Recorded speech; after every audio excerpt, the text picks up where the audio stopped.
Melay Cantiveros nagsalita, ibinulgar niya sa publiko, kung paano siya trituhin ng kanyang ama noon. At ngayon gusto raw gantihan ni Melay ang kanyang ama. Sa kanyang Instagram page ay ibinahagi niya ang isang video ng ama na nakikipagkulitan sa mga apo. Bagamat hindi nawawala ang humor ni Melay sa kanyang pagbati ay ramdam naman ang pagmamahal niya sa kanyang ama.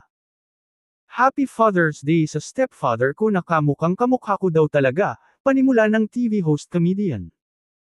Isang masayang memory rin sa ama ang ipinakita ni Melay noong bata pa, dahil gusto niyang gumanti sa pagdidisiplina sa kanya.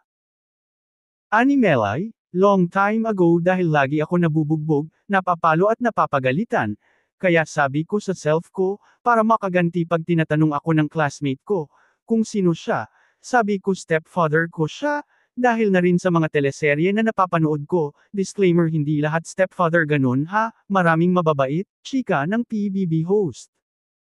Ngunit sa tuwing sinasabi raw ito ni Melay ay nagtataka ang mga kaklase, dahil kamukha niya ang kanyang ama. Kaya sinabi ko na ang totoo, napapako talaga siya, pero kasi kaya ako napapalo dahil sa katigasan ng ulo ko at pag-against the rules ko. Siya ang nagturo sa akin ng mga aral na mas mahalaga pa sa biology.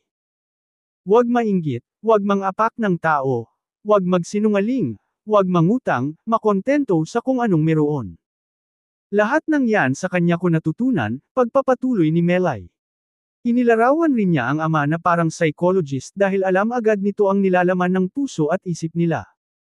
Di ka makakapagsinungaling dyan, at kung na-confirm niya, welcome to World Hunger, Walis, Sinturon, Plato, Palo Putho and etc. Kaya kung ano ako ngayon, dahil yan sa papa ko na papa ng kapatid ko. Habol pa niya, ngayon pag pinapalo ko sila Melay and Stella, sabi niya bakit niyo pinapalo mga bata, pagsabihan lang. Sabi ko naman, wow hiyang-hiya ang pangangati ko, sa palo na natatanggap ko dati ha. Pero aminin natin, mas okay pa ang batang pinapalo noon may respeto, kumpara sa mga bata ngayon.